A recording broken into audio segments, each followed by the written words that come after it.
Torah.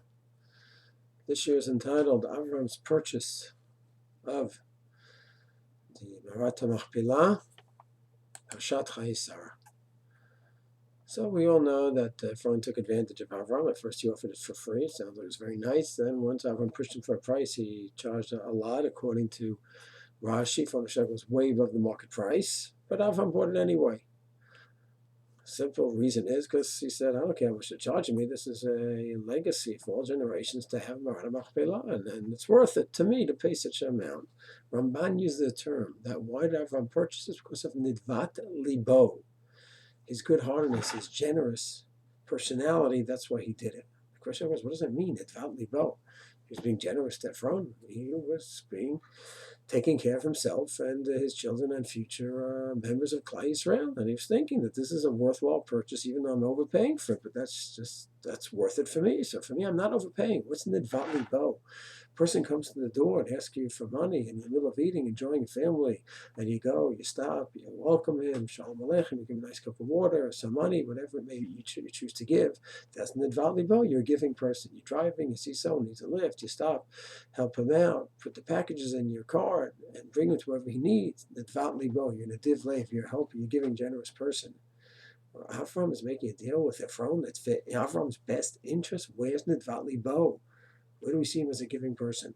So the Chidushau Halaiv, it says that Nideev Laiv means a person could go ahead, not just physically give someone something, because he wants to help him, he wants to be generous, he wants to give him tzedakah, he wants to give him a lift. It's more than that. It's that another person goes ahead and gains something, okay, even maybe at your expense. If you are a Nideev Laiv, a giving person, so we gain something. And it really wasn't something you necessarily wanted, it wasn't right even. So another person got something. Give an example. Person goes ahead, so we all live in Umat Beit Shemesh, you take road 10, which is Baruch Hashem, a beautiful road that goes right to Highway 38, 4 or 5 minutes, you're on Highway 38, on your way to Yerushalayim, Tel Aviv, wherever you need to go. So it gives you 3-4 minutes, you already get to Highway 38, but if it's during traffic time, which is a good part of the day, there's a merge onto 38, is a long merge. It takes a few minutes, you're just sitting and waiting in the right lane. And you're in the right lane and watching everyone passing on the left lane. Maybe the people are making a left, or maybe they're going to cut in front of you eventually. So you eventually get up front. You're annoyed at all those people, and it's understandable why one should be annoyed. Why should you wait 5, 6, 7 minutes and the person next to you just zips ahead? It's not fair to you, not fair to all the people who are waiting. He should be in the back of the line like everyone else. So it's upsetting, and therefore you don't let him in, and that's fine. You don't have any need to let him in. You don't have to go ahead and give him a space ahead of you, and it's also now giving him a space at everyone else. No reason to let him in. But let's say he's an aggressive driver, and he's inching his way in, and you're trying to inch your way in as well. But he is aggressive, and he can end up, if you keep pushing your way in, he's going to go ahead and he's going to have a fender bend. You end up hitting each other possibly, or it's certainly going to come to some words or smacks, who knows what.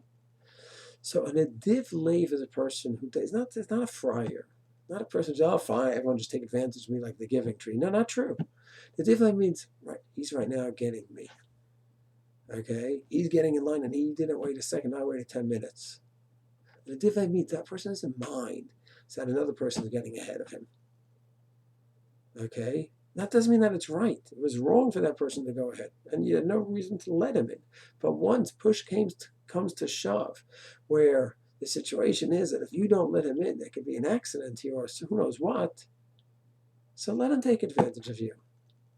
Yes, so right now you are, so to speak, a friar.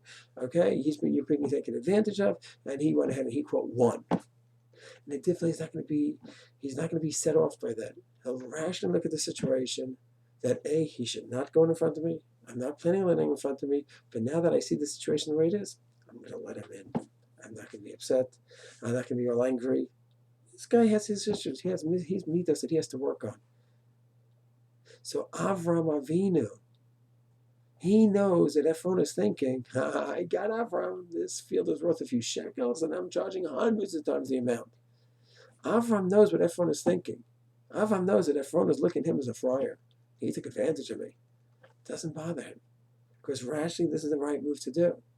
And it'd be ridiculous. He'd be shooting himself in the foot to back away from this deal, because he needs Marata Machpelah for his family, for the legacy. So yeah, someone's taking advantage of me. That just doesn't bother a Nideev Laiv. He doesn't act foolishly. He doesn't let people take advantage of them in general. But if it comes to such a case once in a while, a Nideev Laiv is not going to be thrown off, and he'll still proceed rationally and see what is the best move. It turns out that really a person who's not a Nideev Laiv is not just that he hurts others, he actually hurts himself. So many times we can have a good deal. We have a deal on a house where we set up a certain price, and it's a really good price, and the person comes back and says, wow, there's an extra thing, $20,000, and I didn't mention, blah, blah, blah. Oh, forget it, I'm backing out from the deal. If true, that's just not worth it, you can get a better house for that amount, fine. But if that really is a good deal, even with the additional $20,000, but I'm not going to let him take advantage of me, and you can be shooting yourself in the foot because you don't have a Nideev Laiv. You don't have that ability to say, fine, taking advantage. And it's not nice what he's doing. But let's objectively look at the situation. It is still a good deal compared to other things on the market. And yes, he's taking me for a ride in his mind, but I'm not bothered by it. It's not going to throw me off. He's wrong. He has work on his midos, but I'm not going to be thrown off by it. So that, according to Ramban, according to Chidushau Halaiv, is what Nideev Laiv is. Not just someone who you come to the door, you help him out, you give him rides, you do chesed, is that you can see other people, and they may go ahead and do things not nice, and they may get things that they didn't deserve. But Nideev Laiv is just not bothered by that. I think it's a beautiful lesson from the Ramban B'raishit. It's something we should really try to incorporate into our lives. Shalom.